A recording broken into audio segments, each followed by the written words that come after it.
कौन सी एक्सरसाइज कर रहे हो आप लोग?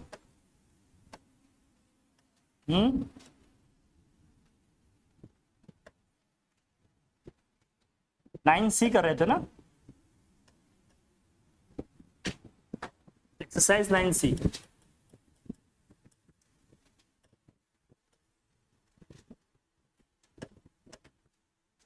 चल भाई निकालो, क्वेश्चन देख लेते हैं एक बार।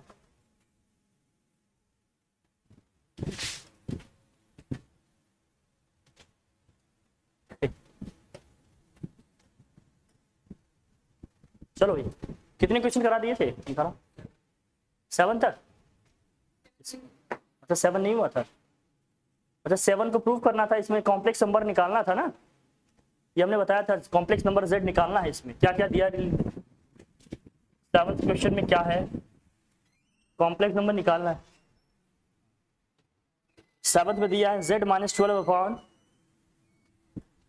z minus 12 upon z minus 8 iota is equal to में लिखा है 5/3, इज इक्वल टू में लिखा है 5/3। देन फिर लिखा है z minus 4 upon z minus 8 equal to 1, z minus 4 upon z minus 8 equal to 1। तो कॉम्प्लेक्स नंबर z अपने को फाइंड करना है, यही कर रहा है ना, करो जरा इसको। कॉम्प्लेक्स नंबर z अपने को फाइंड करना है, देखो कैसे निकालेंगे इसको। चलो इसको सॉल्व करना है। तो कॉम्प्लेक्स नंबर कुछ मानोगे, let what, let z is equal to कुछ भी मान लो आप, मान लिया आपने, मान लिया x प्लस आयोटा पाई मान लिया। हमें यही निकालना है x और y। तो जहां जहां z है वहां रख लेंगे, ये जहां भी z है तो क्या होगा बताओ। सो z माइनस 12 अपॉन क्या है, z minus 8 iota is equal to कितना हो गया 5/3। वैल्यू रखते हैं इसमें, जरा देखना क्या होगा। z के प्लेस में रखेंगे क्या, x plus iota y minus के 12 दिस होल अपॉन क्या होगा x plus iota y minus के 8 आयोटा इज इक्वल टू में क्या हो गया 5/3 होगा, 5/3। रियल पार्ट को रियल के साथ कर लेंगे, इमेजिनरी पार्ट को इमेजिनरी के साथ कर लेंगे, तो क्या होगा ये। अब जानते हैं ना, देखो mod of z1 upon z2 का मतलब क्या है, मैंने क्या बताया था याद है। Mod of z1 upon mod of z2 equal to क्या है, mod of z1 upon z2 equal to क्या है, mod of z1 upon mod of, ये पढ़े थे ना। अब इसके हिसाब से लिख लेते हैं, बाकी रियल को रियल के साथ कर लेते हैं, इमेजिनरी को इमेजिनरी के साथ। x माइनस 12 प्लस क्या हो गया iota y this whole upon क्या होगा यहाँ नीचे x प्लस y माइनस 8 और क्या हो जाएगा आयोटा। ये समझ में आया कैसे आया, ठीक है। रियल पार्ट को रियल के साथ कर दिए, इमेजिनरी पार्ट को। अब इसका हम क्या लेंगे मैग्नीट्यूड, इसका मैग्नीट्यूड निकालो क्या आएगा जरा देखना, इक्वेशन बनाते हैं यहां से। मैग्नीट्यूड लेंगे इसका, निकालो इसका मैग्नीट्यूड क्या होगा। रूट में क्या आएगा, रूट में x माइनस 12 का होल स्क्वायर प्लस क्या हो गया y square this whole upon नीचे क्या आएगा भाई बताओ, x square plus y minus 8 का whole square equal to 5 by क्या है, स्क्वायरिंग कर लेते हैं भाई। ऑन स्क्वायरिंग बोथ साइड क्या होगा, on squaring both side, squaring करेंगे तो क्या आएगा, स्क्वायरिंग करने पे क्या आ जाएगा यहाँ, ऑन स्क्वायरिंग बोथ साइड क्या होगा भाई बताओ, x minus 12 whole square plus Y square this whole upon क्या होगा एक्स स्क्वायर प्लस क्या है ये y minus 8 whole square equal to क्या होगा 25/9, यही होगा। इसको सॉल्व करके x और y में इक्वेशन लिख सकते हो आप, हो सकता है सॉल्व कर सकते हैं इसे, करिए जरा।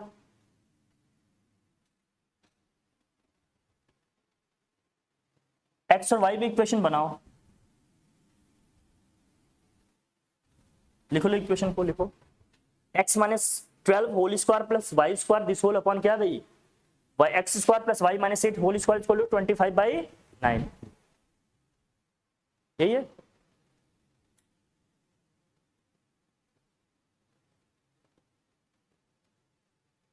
डन।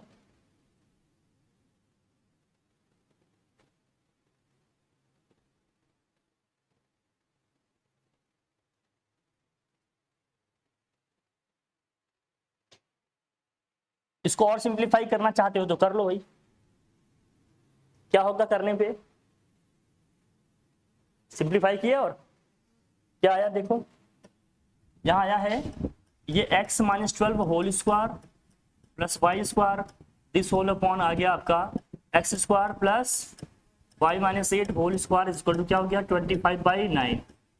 या होल स्क्वायर करके आपने सॉल्व किया होगा इसको, तो ये क्या आया, हाँ x square plus 144 plus minus 24। अरे ये तो बहुत बड़ा आ जाएगा एक्सप्रेशन, थोड़ा सा छोटा देखते हैं इसको, ठीक है कर लेते हैं अभी। दिस होल अपॉन क्या आएगा जरा बताना, एक्स स्क्वायर, इसका होल स्क्वायर करेंगे तो वाई स्क्वायर प्लस क्या हो गया प्लस 64 माइनस क्या हो जाएगा 16y, दिस इक्वल टू क्या हो गया 25 ये हो गया माइनस 25 क्या हो गया 9 हो गया। बढ़िया है, दिस इक्वेशन फर्स्ट। सेकेंड से अगर ये इक्वेशन बनाए तो जरा देखते हैं क्या रिलेशन बनता है, फिर देखेंगे कैसे सिंप्लीफाई करेंगे। सेकेंड क्या दिया था, and mod of z minus 4 upon क्या है z माइनस 8 इक्वल टू 1, यही दिया है ना। सेकेंड में क्या है, mod of z minus 4 upon z minus 8, यही दिया है, ठीक है कर लेते हैं। फिर z के प्लेस पे वही रख रहे हो आप, क्या x plus iota y minus 4 this whole upon क्या गया x plus iota y minus 8 is equal to में कितना आ गया 1। अब रियल वाले पार्ट को रियल के साथ कर लेंगे, क्या आ जाएगा भाई x minus 4 plus iota y this whole upon यहाँ क्या आएगा x माइनस 8 और यहाँ क्या गया आयोटा वाई।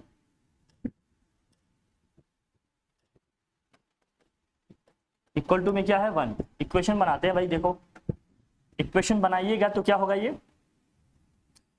रूट में आएगा ये x minus 4 whole square plus Y square this whole upon, denominator में क्या आ जाएगा रूट में x minus 8 whole square plus क्या होगा ये वाई स्क्वायर इक्वल टू में क्या है 1।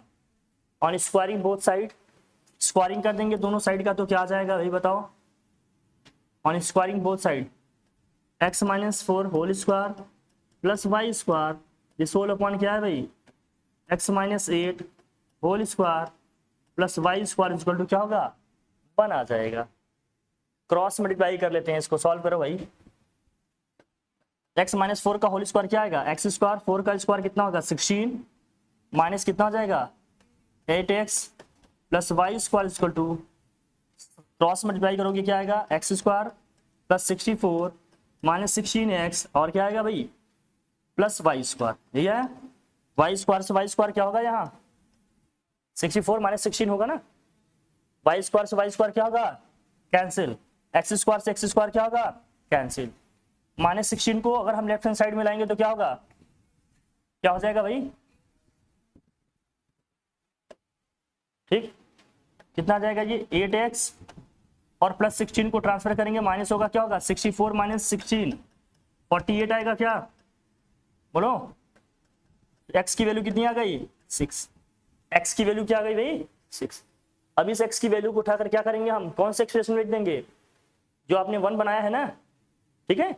इतना सब कुछ सिंप्लीफाई करने की जरूरत ही नहीं थी, हम यही रख लेंगे तब भी आ जाएगा। x की वैल्यू 6 आ गई ना, अब इस x की वैल्यू को हम यही रख लेंगे, ये इक्वेशन में ये वाले ये जो बना आता है ये, उस x की वैल्यू को हम उठाकर यही सीधे रख लेंगे, तो उससे यहाँ से क्या हो जाएगा, इतना ज्यादा आपको सॉल्व करने की जरूरत ही नहीं थी। x के प्लेस पे अपने को क्या रखना है, x इक्वल टू क्या रखना है भाई 6, x इक्वल टू क्या रखना है 6, तो यहाँ से क्या आ जाएगा जरा देखना, जहाँ x है वहां 6 रखो, 6 माइनस 12 होल स्क्वायर प्लस क्या हो गया y square this whole upon कितना होगा 6 स्क्वायर प्लस वाई माइनस 8 का क्या है ये होल स्क्वायर इक्वल टू कितना हो गया 25/9, यही आएगा कि नहीं, सही है।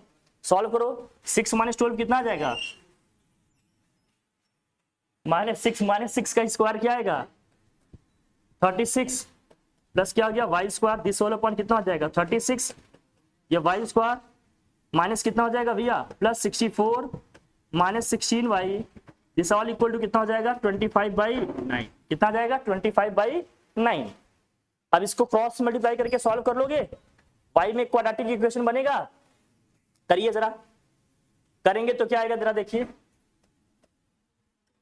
बोलो मल्टीप्लाई करो इसको।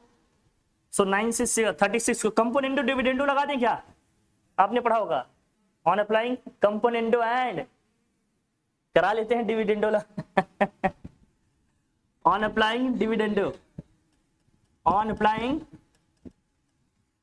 डिविडेंडो। तो हाँ, अब नीचे में ऊपर वाले को कर लेते हैं भाई, 36 प्लस वाई स्क्वायर, यहां माइनस कर लेते हैं, इसमें से इसको माइनस करते हैं। यहां क्या लिखा है देखो जरा, यहां 36 प्लस वाई स्क्वायर हम ऐड कर सकते थे, लेकिन यहां माइनस हो जाएगा, डायरेक्ट लिख दे रहे हैं। -16 वाई से माइनस करेंगे क्या, ये ऊपर वाला पूरा माइनस कर रहे हैं, ये वाला कौन माइनस कर रहे हैं, ये जो ऊपर वाली वैल्यू लिखी है इसी को क्या कर रहे हैं हम लोग माइनस। ऊपर वाली कौन सी वैल्यू, ये वैल्यू नीचे वाले में क्या कर रहे हैं, इसको हम लोग नीचे वाले में माइनस कर रहे हैं। जब इसको माइनस करेंगे तो क्या आएगा जरा बताना, क्या आ गया, ये माइनस के 36 आ जाएगा, माइनस वाई स्क्वायर आएगा, यही आएगा कि नहीं। यही सेम पैटर्न हमें क्या करना होता है, आरएचएस में भी फॉलो करना पड़ेगा। लिख ले भाई, टुकुर टुकुर देखता है क्या, क्वेश्चन में उतर के देखो ना, आजा देखो यार।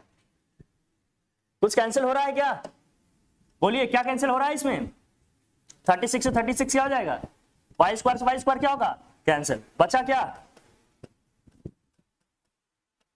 36 प्लस वाई स्क्वायर, नीचे क्या आया भाई, नीचों को क्या बचा भैया, 64 minus 16 y, this all equal to कितना हो गया 25 वाई, ये कितना आएगा -16 आएगा, क्या क्या -16 आएगा, कर ले भैया, सॉल्व कर लेंगे इसे, करेंगे सॉल्व तो क्या आएगा बताओ, सॉल्व करिए और बताइए कि क्या आया, सॉल्व करेंगे तो क्या आएगा भाई, बता दे राजकुमार, क्या आएगा सॉल्व करने पे, -16 से अगर 36 को मल्टीप्लाई कर रहे हैं तो क्या आएगा,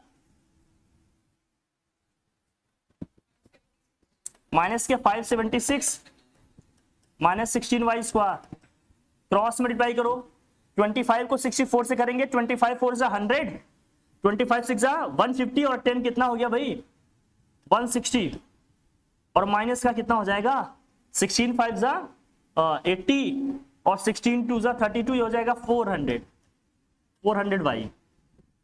ठीक है, सबको ट्रांसफर करेंगे, राइट हैंड साइड में क्या हो जाएगा 16 वाई स्क्वायर माइनस 400 वाई, वहां लिखा है प्लस 1600, ये जाएगा उधर क्या हो जाएगा +76 इक्वल टू में क्या हो गया 0।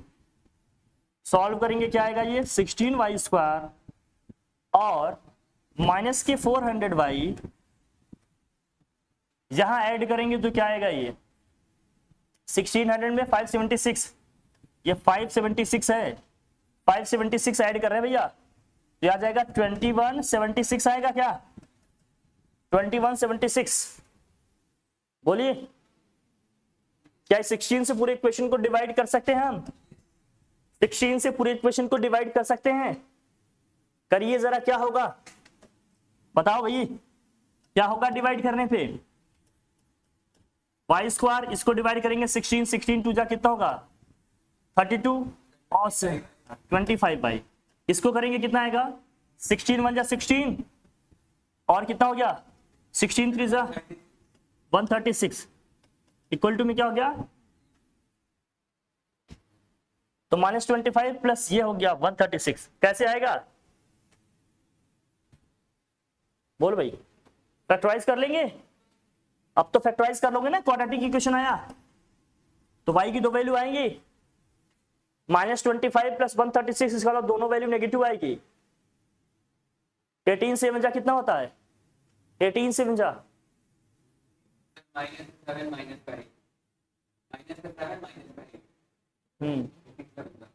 हाँ 17 8 जा 136 आता है ना, यहाँ से आ जाएगा y square -17 y -8 y plus 136 equal to क्या हो गया 0। इसको आपने फैक्टराइज किया तो क्या आएगी वैल्यू, एक ब्रैकेट में आ जाएगा y -17, दूसरे ब्रैकेट में क्या आ जाएगा y -8 इक्वल टू 0, y की दो वैल्यू आ गई, क्या एक आ गया 8, दूसरा क्या आ गया 17, लेकिन x की तो एक ही वैल्यू आई थी, कौन सी वैल्यू आई थी भाई 6। तो कॉम्प्लेक्स नंबर हमारा क्या क्या हो सकता है, वो कॉम्प्लेक्स नंबर हमने क्या माना था, कॉम्प्लेक्स नंबर आपने क्या माना था भैया, z इक्वल टू आपने माना था x प्लस आयोटा y माना, ठीक है भाई। तो जब आप ले रहे हैं x इक्वल टू 6 और क्या ले रहे हैं भैया y इक्वल टू 17, तो कॉम्प्लेक्स नंबर क्या आ गया 6 प्लस क्या हो जाएगा 17 आयोटा। दूसरा क्या है, जब आपने x इक्वल टू 6 लिया और y इक्वल टू क्या लिया भाई 8, तो कॉम्प्लेक्स नंबर क्या आ जाएगा बोलो 6 प्लस 8 आयोटा। क्या आंसर दोनों आ रहे हैं, दोनों ही हमारे क्या हो जाएंगे आंसर। ठीक है, ये है सिर्फ कैलकुलेशन और कुछ नहीं, सिर्फ और सिर्फ क्या है कैलकुलेशन। लिखिएगा, प्रैक्टिस करिएगा आप लोग, ठीक है।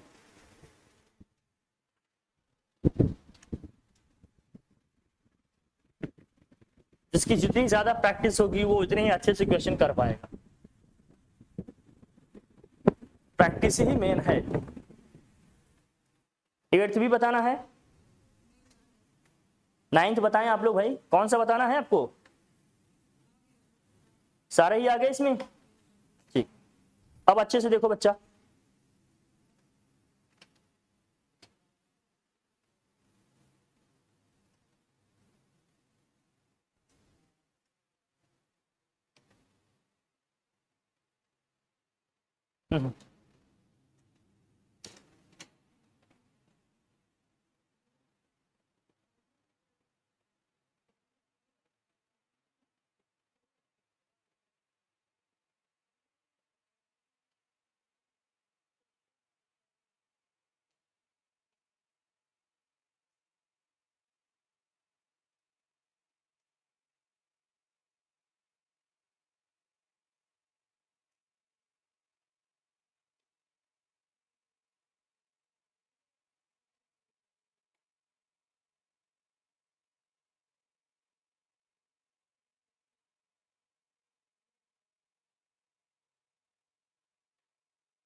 अब आ जाओ, हटाओ इसको।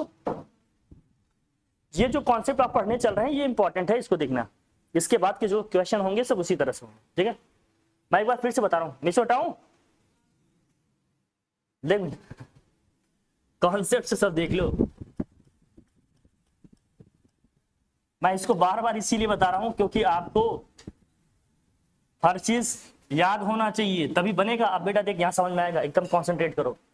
कोई complex number z equal to लिखा है x प्लस आयोटा y लिखा है, x प्लस क्या लिखा है, अब ध्यान से देखना, इसका मॉडुलस क्या आएगा भाई, इसका मॉडुलस क्या आएगा, बहुत ध्यान से देख लो। इसका मॉडुलस क्या होगा, मतलब mod of z, mod of z कितना आएगा जरा बताना।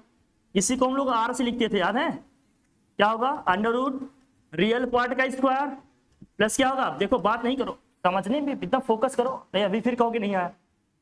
और इमेजिनरी पार्ट का क्या होगा स्क्वायर। मॉडुलस कैसे निकालते हैं, रूट में रियल पार्ट का स्क्वायर प्लस क्या होता है इमेजिनरी पार्ट का स्क्वायर, ऐसे करते हो ना, ऐसे निकालते हैं इसको। फोकस करो, फिर बात करेंगे किसकी, उसकी बात करेंगे उसकी, ठीक है। अच्छा यहां अब हम बात करेंगे एम्पलीट्यूड की या आर्ग्यूमेंट की भैया। कैसे निकालते हैं इसको, या इसी को एम्पलीट्यूड भी बोलते हैं। हाँ बेटा क्या करोगे, बहुत कुछ मिल ही जाता है, मिलेगा क्या, ठीक है। tan इनवर्स क्या होगा, इमेजिनरी पार्ट अपॉन क्या होता है रियल पार्ट, ऐसे निकालते हैं। इमेजिनरी पार्ट अपॉन क्या होता है रियल पार्ट, इसको याद कर लेना। इमेजिनरी पार्ट अपॉन क्या होगा रियल पार्ट होगा। हाँ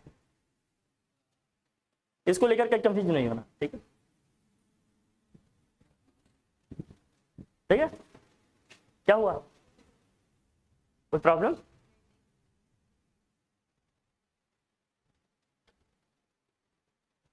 बस इसका ध्यान रखना कि ये वैल्यू जो है ना आपकी -π से पाई के बीच में आनी चाहिए, या 0 से 2π के बीच में आनी चाहिए। ये जो थीटा है ना आपका, इसके दो कंडीशन बनते हैं, यही बता रहे हैं, इसका एंगल।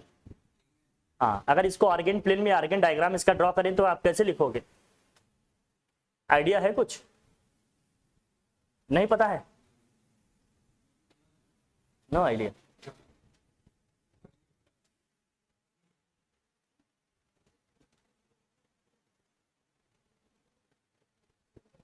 जो थीटा है कहां से कहां तक होगा भाई, -5 से किसके बीच में होगा, या 0 से लेकर किसके बीच में होगा,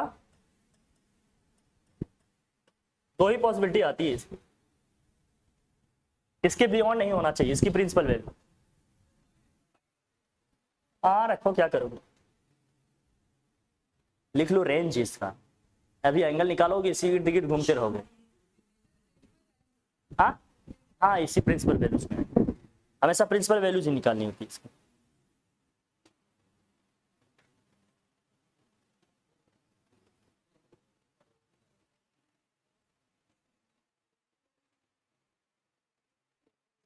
कोई दिक्कत,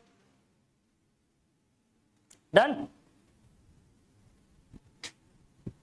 और अगर मुझे पोलर फॉर्म में इसको लिखना होगा तो, अगर हमें इसको पोलर फॉर्म में लिखना होगा तो, अगर हमें इसको पोलर फॉर्म में लिखना होगा तो, पोलर फॉर्म देखो भाई, भाई जो बता रहा हूं देख ले बेटा, नहीं रह जाएगा, हो जाएगा आर, यह आएगा cos theta plus iota sign. अब साइन थीटा कॉस थीटा ये सब कैसे आ रहा है ये देखो भाई, आर का मतलब तो आप समझ ही गए, आर का मतलब क्या है, रूट में एक्स स्क्वायर प्लस, और cos theta is equal to क्या होता है भैया, बात नहीं कीजिए, एक्स इक्वल टू होता है आर कॉस थीटा, या यहां से cos theta is equal to क्या आ जाएगा, एक्स अपॉन आर होगा, और आर का मतलब क्या है, रूट में x square plus Y square, ध्यान से देख लो, और y इक्वल टू क्या होता है भैया, आर साइन थीटा, तो यहां से sine theta is equal to क्या आएगा, y अपॉन आर, या y अपॉन क्या होगा, रूट में x square plus Y square. बहुत ध्यान से देखो, ये वैल्यूज निकालनी आनी चाहिए आपको, अदरवाइज आप थीटा तो यहां से निकाल ही ले रहे हो, भाई थीटा करेक्ट रख देंगे, कॉस थीटा साइन थीटा की वैल्यू आ ही जाएगी, अरे थीटा तो निकाल ही ले रहे हैं, यहाँ रख देंगे sine theta cos theta correct value आ जाएगी, क्या रखना है क्या, ठीक है। इसीलिए मैं तो कहता हूँ, इसीलिए तो कहते हैं ट्रिग्नोमेट्री को ध्यान से पढ़ना बहुत जरूरी है, ट्रिग्नोमेट्री ही बहुत ही क्या है, इंपॉर्टेंट, बहुत। हाँ हाँ वो तो रहेगा ही हमेशा, इसीलिए तो कह रहे हैं इसको ढंग से पढ़ो, कर कर भैया जल्दी कर जल्दी कर।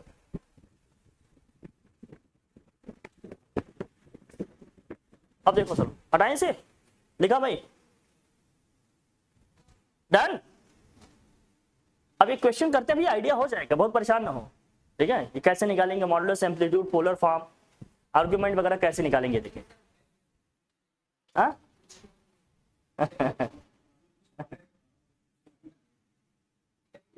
हाँ हाँ लिख लिख, समझदार हो तो ठीक है, रही हो तो भी ठीक है।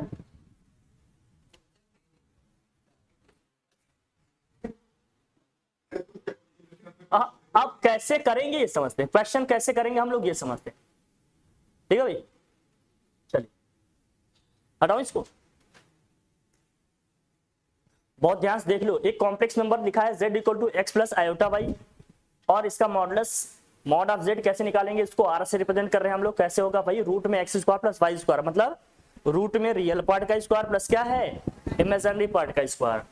आर्गुमेंट या इसका एम्पलीट्यूड कैसे निकाल रहे हैं, tan inverse y by x, मतलब tan ले रहे हैं, इमेजिनरी पार्ट अपॉन क्या है, रियल पार्ट। पोलर फॉर्म में कैसे लिखते हैं, z इक्वल टू आर, यहाँ क्या लिखा है, cos theta plus iota sine theta, भाई थीटा यहाँ से आ ही गया तो लिख ही लेंगे, बाकी कन्वर्ट करना बताते हैं, आप आराम से कर लेंगे, कोई टेंशन वाली बात नहीं है। देखो कैसे बताते हैं, कई तरीके से बताते हैं, आप देखें कैसे समझ पाते हो, ठीक है।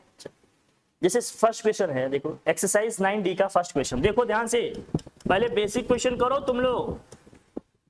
फर्स्ट क्वेश्चन क्या है देखो, इसमें क्या रहा है, find the modulus and amplitude and following complex numbers and, ये दिया है, पोलर फॉर्म में भी लिखना है। First question z equal to लिखा है √3 प्लस आयोटा, पहला क्वेश्चन ध्यान से पहले समझ लो, उसके बाद क्वेश्चन कर ले जाओगे। भैया भैया जी मान जाइए ना, देखिए तो z इक्वल टू क्या है, √3 प्लस आयोटा, कैसे करेंगे इसको, रियल पार्ट इसमें क्या है बताओ, इमेजिनरी क्या होगा, बोलो बोलो, 1 होगा ना। जिसका कोई कोफिशिएंट नहीं दिया है उसका कोफिशिएंट हमेशा क्या होगा, ठीक है। आयोटा का कोफिशिएंट क्या हो गया यहाँ पर, तो इमेजिनरी वाला पार्ट अपना 1 है, रियल पार्ट इसका क्या है। अगर इसका मुझे मॉडुलस निकालना हो तो क्या होगा, मॉडुलस क्या निकलेगा भाई इसका बताओ। मॉडुलस मतलब मॉड ऑफ जेड, जिसको आप आर से रिप्रेजेंट कर रहे हो, क्या होगा, रूट में रियल पार्ट का स्क्वायर, रियल पार्ट क्या है भाई स्क्वायर, इमेजिनरी पार्ट का स्क्वायर 1 का स्क्वायर, रूट 3 का स्क्वायर क्या होगा 3, 1 का स्क्वायर 1, सम करेंगे कितना आ जाएगा 4, 4 का स्क्वायर रूट क्या आ जाएगा जरा बताना, आ जाएगा 2। अब जरा देखना, ये आ गया आर, निकालना क्या है इसका, एम्पलीट्यूड निकालने बेटा। एम्पलीट्यूड कैसे निकालेगा, theta is equal to tan inverse क्या होता है, इमेजिनरी पार्ट अपन क्या होता है रियल पार्ट, इमेजिनरी पार्ट क्या है 1, tan के कौन से एंगल पे वैल्यू 1/√3 आती है 30, तो थीटा कितना आ गया अपना, इसी को π/6 लिख सकते हैं आप, कोई प्रॉब्लम नहीं। आ गया एम्पलीट्यूड, बोल भाई। अब पोलर फॉर्म में कैसे लिखेंगे देखना, पोलर फॉर्म क्या है इसका भाई, कैसे लिखना होता है, आर या क्या लिखते हैं cos theta plus iota sine theta, r निकाल रखा है क्या आपने, आर क्या आ गया भाई बताओ, 2 आ गया, थीटा कितना आ गया है 30 डिग्री, या क्या लिखे π/6, तो हम लिखते हैं cos 30 degree plus iota sign क्या है भाई 30, आप चाहो तो इसको पाई में भी लिख सकते हो, ये इसका पोलर फॉर्म हो गया, ये इसका क्या है भाई पोलर फॉर्म, बस हो गया यही, दैट्स इट।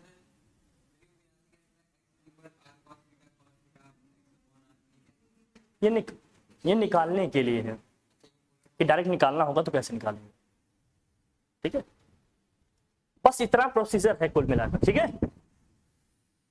इस थीटा को आप पाई में भी लिख सकते हो, जो आपने 30 डिग्री लिखा है इसको आप क्या लिख सकते हैं, कोई दिक्कत हो जाएगा या नहीं बताओ, बहुत टफ है क्या इसको करना, नहीं इजी है ना, हाँ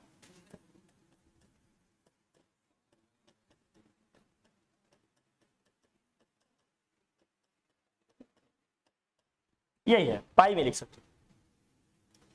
ये वाला क्वेश्चन करो आप लोग, सेकेंड, इसको हटाएं, हटाओ से, ये करिए,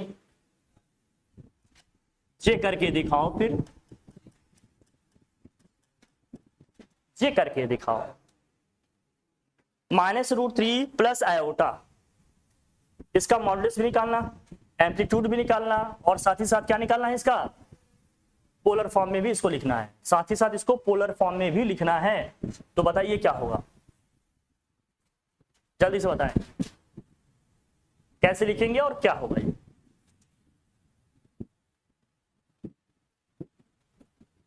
बताएं भाई।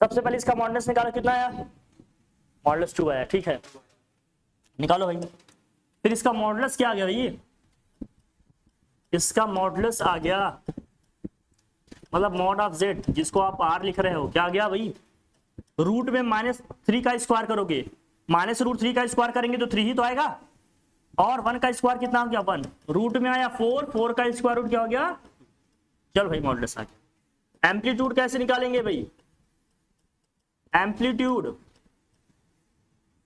थीटा इज इक्वल टू क्या है tan इनवर्स, बोलो, यहां 1 क्या आएगा -√3, tan के कौन से एंगल पे वैल्यू -1/√3 आएगी, एंगल पे कौन से एंगल पे वैल्यू आएगी, हाँ 150 पे आएगा। अरे वैल्यू निकालना आता है कि नहीं? 30 पे होता है। एंगल कितने पे होता है ये? 30। देखो मैं बता दूं तुम्हें कैसे, अगर तुम्हें सोचना होता तो तुम कैसे सोचते, बहुत ध्यान रखना। हाँ बेटा यही तो बताना है, यही मेन जानना है, उसके बाद तो पूरा गेम ओवर। देख भाई भाई भैया, आप लोग समझना पहले अच्छे से। देखो देख कॉम्प्लेक्स एक्स प्लस मेरा ये है कि आप लोग समझते रहो ताकि ज्यादा कंफ्यूजन ना हो, बहुत टाइम न लगे आपको चीजों को लिखने में करने में, ठीक है ना। देखिए कैसे हमने कहा y जो आपका ये इमेजिनरी है, इमेजिनरी वाला जो नंबर है इसके लिए कोई एक्सिस है, कोई प्लेन है क्या? नहीं। तो इमेजिनरी नंबर को हम कौन से एक्सिस के लॉन्ग लेंगे? इमेजिनरी नंबर को हम लोग कौन से एक्सिस के लॉन्ग ले रहे थे? y एक्सिस के लॉन्ग। और रियल वाले पार्ट को हम कौन सी एक्सिस के लॉन्ग ले रहे थे? बहुत ध्यान से सुनना बेटा। देख जब रियल पार्ट भी पॉजिटिव हो और इमेजिनरी पार्ट भी क्या है? पॉजिटिव, हम कहाँ होंगे? फर्स्ट क्वाड्रेंट में होंगे। ध्यान देखना। तब इस केस में जो हमारा थीटा आएगा, मतलब जो इनका एम्पलीट्यूड आएगा, आर्ग्यूमेंट आएगा, वो क्या होगा भाई? 0 से ज्यादा होगा बट 90 से क्या होगा? कम होगा। बहुत ध्यान समझ लो। लेकिन जब x नेगेटिव हो लेकिन y पॉजिटिव हो तो हम सेकेंड में होंगे। हम कहा होंगे भाई? तो ये इस केस में एंगल यहां कहीं हम देख रहे होंगे या ये देख रहे हैं, तो ये क्या होगा? इस केस में x हमारा नेगेटिव है, मतलब रियल वाला पार्ट अपना नेगेटिव है, इमेजिनरी वाला पार्ट क्या है? अपना पॉजिटिव है। मतलब कॉम्प्लेक्स नंबर का फॉर्म कुछ ऐसा होगा, -x प्लस क्या होगा? Iota y। और इस केस में जो आर्ग्यूमेंट होगा आपका, जो एम्पलीट्यूड होगा, वो किसके किसके बीच में होगा भैया? 90 से ज्यादा होगा बट क्या होगा? 180 से कम होगा। जो हमारे वाले इक्वेशन का फॉर्म है उसमें क्या है? देखो जो हमें मिला है complex number z equal to क्या है? -√3 प्लस आयोटा है कि नहीं? इसका मतलब इसका रियल वाला पार्ट क्या है? नेगेटिव है। इमेजिनरी वाला पार्ट क्या है? इसका पॉजिटिव है। तो हम कौन से क्वाड्रेंट में हैं? सेकेंड क्वाड्रेंट में है। और सेकेंड क्वाड्रेंट में जो भी एंगल आएगा किसके किसके बीच में आएगा भैया? 90 और 180 के बीच में आएगा। अब ये सोचो 1/√3 के बारे में सोचो। tan के कौन से एंगल पे वैल्यू 1/√3 आएगी? 30 आएगी। उसी 30 को 180 से माइनस कर दो। 30 को 180 से माइनस करेंगे कितना आ जाएगा? 150। मतलब वो जो एंगल दिया है वो कितने का है? 150 का है। इस केस में जो कॉम्प्लेक्स नंबर का फॉर्मेट बनेगा, बहुत ध्यान समझना, नहीं तो यहां लिखना बड़ा मुश्किल हो जाएगा। लेकिन जब दोनों नेगेटिव है तो दोनों ही नेगेटिव होंगे तो हम कहां होंगे? यहां कहीं होंगे। मतलब x भी नेगेटिव है और क्या है भाई? y भी, मतलब रियल वाला पार्ट भी नेगेटिव है और इमेजिनरी पार्ट भी नेगेटिव है। तब हमारा थीटा यहां कहीं होगा, यहां कहीं होगा। 180 से ज्यादा होगा। 180 से क्या होगा भाई? ज्यादा होगा। बट किससे कम होगा? किससे कम होगा? 270 से कम होगा। भाई सेकेंड थर्ड में है ना? हाँ थर्ड में है ना। फिर कहाँ है? यहां है भाई। जरा बताना, जब हम फोर्थ क्वाड्रेंट में पहुंचेंगे तो क्या पॉजिटिव क्या नेगेटिव? बताओ। रियल वाला पार्ट पॉजिटिव होगा लेकिन इमेजिनरी पार्ट क्या होगा? नेगेटिव। अच्छा इसमें देखो कॉम्प्लेक्स नंबर का फॉर्म क्या बनेगा? z इक्वल टू क्या बनेगा? -x minus iota y। कुछ इस फॉर्मेट का होगा। जब हम फोर्थ में पहुंचेंगे तो क्या होगा भाई? रियल वाला पार्ट पॉजिटिव है और इमेजिनरी वाला पार्ट क्या है? नेगेटिव है। तो ये वाला फॉर्म कैसा बनेगा? z equal to -x minus iota नहीं, -x नहीं, +x माइनस आयोटा y। मतलब रियल वाला पार्ट पॉजिटिव है और इमेजिनरी वाला पार्ट क्या है? नेगेटिव। तो ये हमारा एंगल यहाँ आएगा। और एंगल किसके किसके बीच में होगा? 270 और अरे भैया ये 270 है, ये 180 है, ये सब तो पता ही है कि ये लिखना पड़ेगा। बोल भाई ये 360 डिग्री है। अब इस केस में एंगल किसके किसके बीच में होगा? बोलो। 270 से ज्यादा होगा लेकिन 360 से क्या होगा भाई? कम। बस इतना ही समझना और क्या है। इससे एंगल सोचना लिखना आपके लिए क्या हो जाएगा? बहुत इजी हो जाएगा। मैं फिर से समझा रहा हूं। जब रियल वाला पार्ट भी पॉजिटिव हो, इमेजिनरी पार्ट भी पॉजिटिव हो, तो हम फर्स्ट क्वाड्रेंट में होंगे। तो जो हमारा आर्ग्यूमेंट होगा, जो हमारा एम्पलीट्यूड होगा, 0 से ज्यादा होगा बट 90 से क्या होगा? कम होगा। और कॉम्प्लेक्स नंबर का फॉर्म कैसे दिखेगा? दोनों ही पॉजिटिव होंगे। दोनों ही क्या होंगे? पॉजिटिव होंगे। बहुत इंपॉर्टेंट है, इसको ध्यान समझ लेना। फिर हमने कहा जब रियल वाला पार्ट नेगेटिव हो और इमेजिनरी वाला पार्ट क्या हो? पॉजिटिव हो, तो इस केस में हमारा जो आर्ग्यूमेंट होगा, जो हमारा एम्पलीट्यूड होगा, 90 और 180 के बीच में आएगा। और जो हमारा कॉम्प्लेक्स नंबर का फॉर्म बनेगा वो z equal to -x plus क्या है? आयोटा y टाइप का होगा। जब हम थर्ड क्वाड्रेंट में आ रहे हैं, इसका मतलब रियल पार्ट भी नेगेटिव है और इमेजिनरी पार्ट भी क्या है?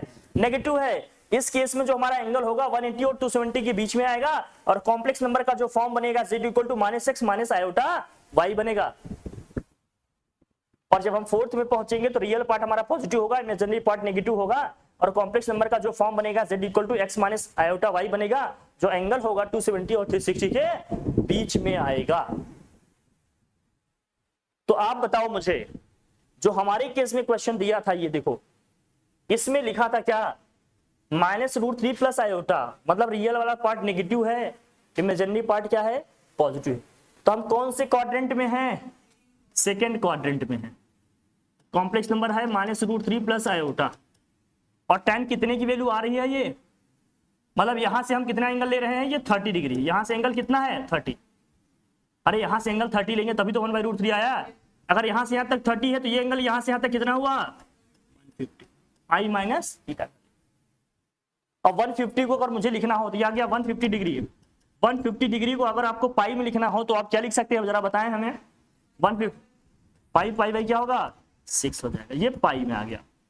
अब ये थीटा आ गया, अब थीटा भी आ गया, मॉडुलस भी आ गया इसका, मतलब एम्पलीट्यूड भी निकाल लिया, आर्ग्यूमेंट भी निकाल लिया हमने, और साथ ही साथ क्या निकाल लिया है भाई, बताओ इसका मॉडुलस। तो हम पोलर फॉर्म में लिख लेंगे इसको, बताओ पोलर फॉर्म में क्या लिखेंगे इसको, इसका पोलर फॉर्म क्या बनेगा, z इक्वल टू आर, क्या लिखिएगा आप, cos theta plus iota sine theta.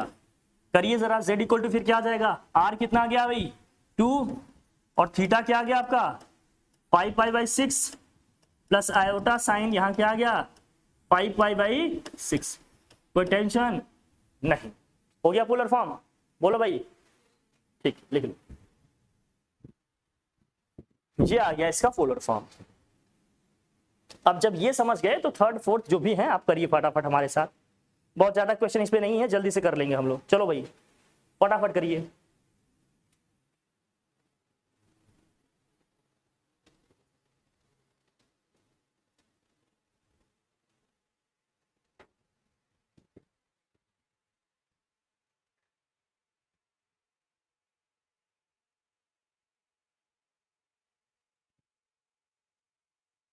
लिख लिया, हो गया, वो आ गया सब, क्या हो गया ना। अब ये थर्ड वाला करो आप, थर्ड में क्या है,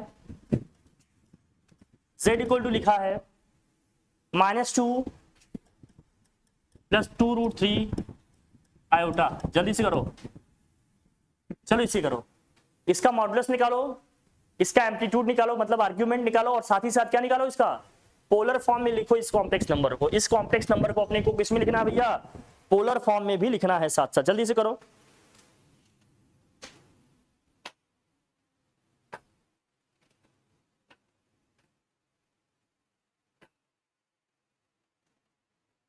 इस कॉम्प्लेक्स नंबर को हम लोग पोलर फॉर्म में भी लिखना चाह रहे हैं साथ साथ, जल्दी से करो भाई।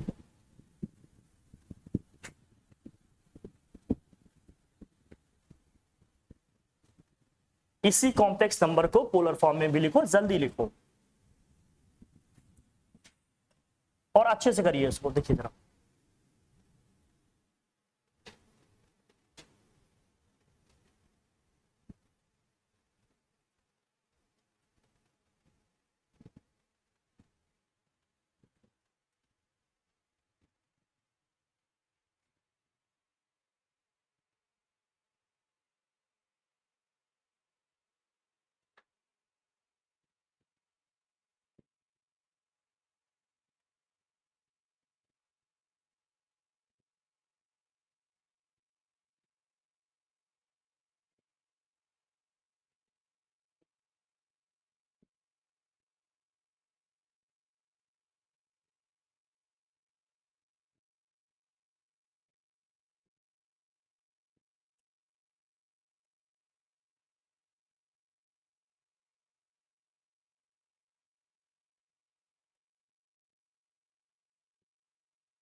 करो करो भाई,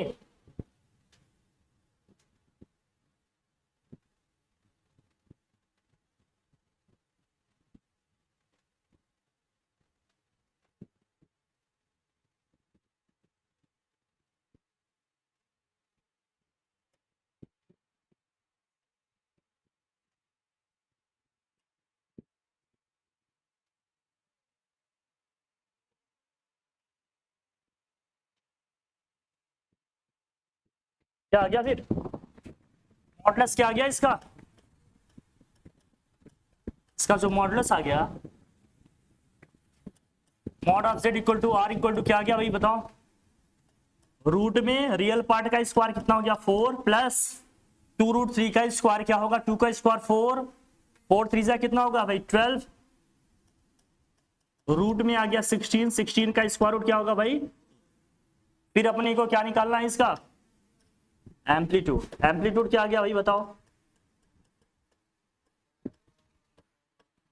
amplitude theta is equal to क्या होगा tan इनवर्स, फिर से वही चीजें आ गई क्या, -2/2√3, सॉरी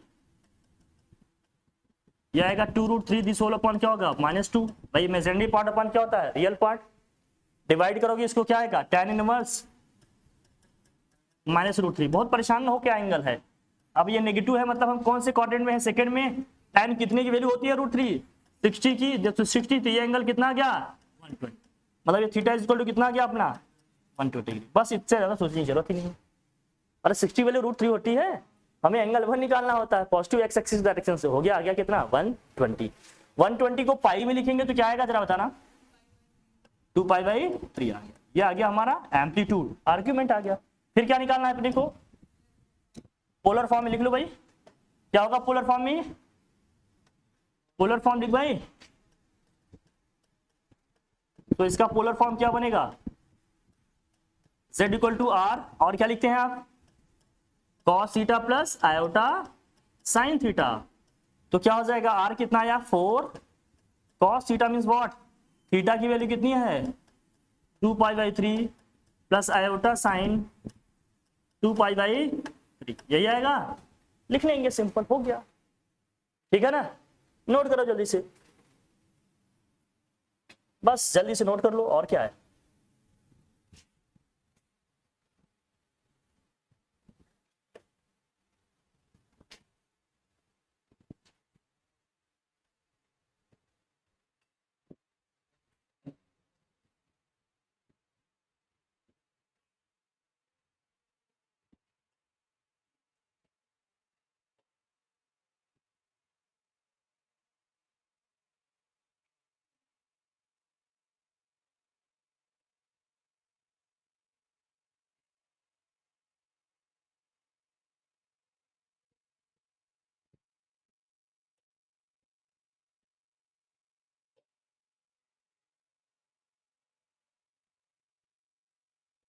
विनोद कुमार जल्दी करो, जल्दी जल्दी नोट करो, आ गया ये पोलर फॉर्म में आ गया, अब ये फोर्थ वाला करो जरा, एक एक क्वेश्चन करा रहा हूं इसीलिए, z इक्वल टू लिखा है -1 माइनस आयोटा,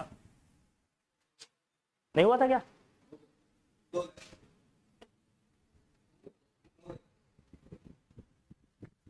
अब z इक्वल टू लिखा है -1 माइनस आयोटा, कैसे कीजिएगा, ये करो, z इक्वल टू लिखा है -1 माइनस आयोटा, क्या होगा इसका बताओ ये, -1 minus iota,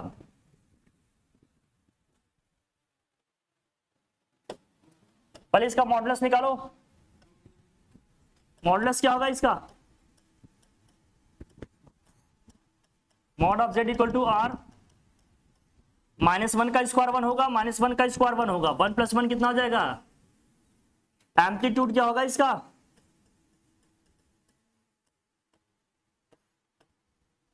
amplitude tan theta equal to क्या आएगा tan इनवर्स, अरे -1 अपॉन -1, माइनस से माइनस कैंसिल हो जाएगा, आ गया क्या 1, tan कितने की वैल्यू 1 होती है 45, 45 को पाई में लिखेंगे क्या आ जाएगा पाई/,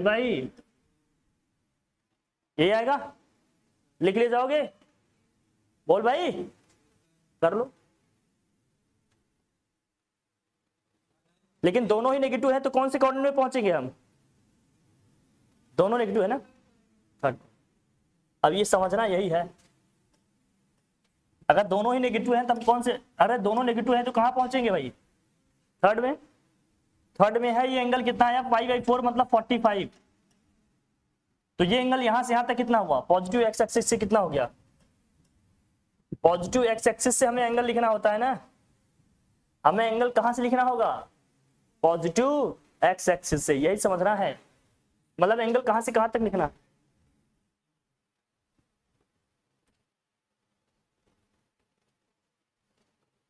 सब ठीक है। ये एंगल यहां से आएगा, हाँ सही है ना, नहीं होगा तो सब बताना।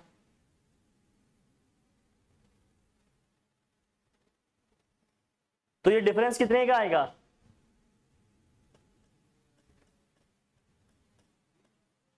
अब देखो एक चीज यहां समझना, एक एंगल का कॉन्सेप्ट तुम्हें बताते हैं, इसको ध्यान रखना बेटा। विनोद कुमार बात नहीं कीजिएगा, नहीं कूटे जाओगे तुम लोग, ये ध्यान रखो।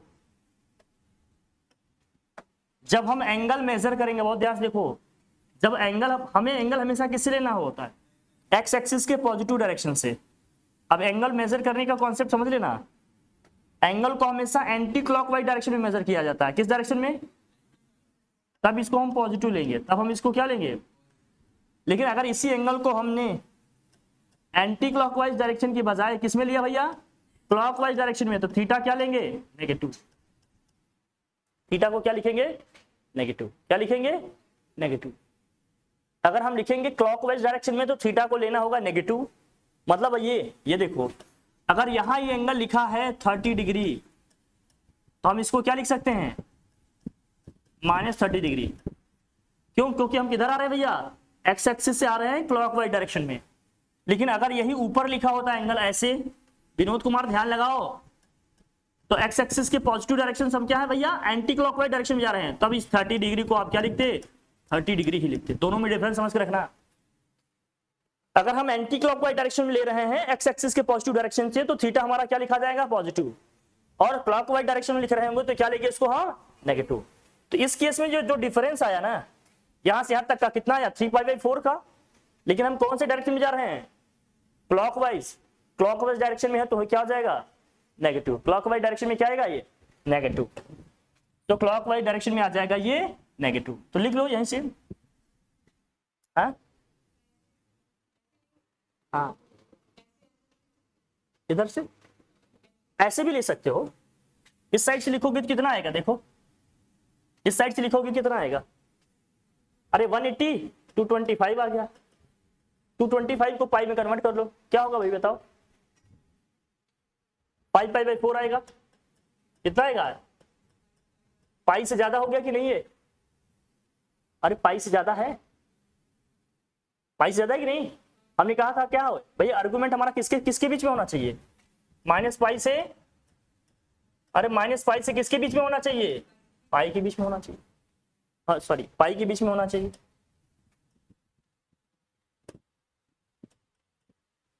जैसे आपने लिखा π/2 तो क्या हो गया, ये पाई से ज्यादा हो जाएगा ना, न्यूमरेटर देखो 4 से बड़ी आ रही है। ये देखो क्या है, -π से छोटा है कि नहीं, मतलब -π से बड़ा है कि नहीं, ठीक है। तो -3π/4, इसको समझ लेना, नहीं लिखना नहीं आएगा, रटोगे बस हो गया। तुम लोगों को कह रहा हूं, इसका पोलर फॉर्म क्या आएगा, देखो जाइए, z इक्वल टू क्या होगा, r कितना है, √2। क्या लिखोगे, cos ऑफ -3π क्या हो गया, 4, ये लिख लिया जाए। और क्या आएगा, प्लस आयोटा साइन -3π, ऐसे भी लिख सकते हो। आंसर किसमें आ रहा है, मैच करा दे, यही आ रहा है क्या, ठीक है लिखो। तो ये जो हमारा ये बनेगा ना, इसको लिख लेना, एम्पलीट्यूड -3π/4 है ये, -3π/4, ठीक है। एक लास्ट क्वेश्चन आप लोग कर लो, फिर हम आगे बढ़े। 5th वाला करो या 6th वाला करो, -1 -√3 आयोटा, 6 बेटा, -1 -√3 आयोटा, इसे कर लो। ये लास्ट, ये होमवर्क है आपका, ओके डन। इसे सॉल्व करो।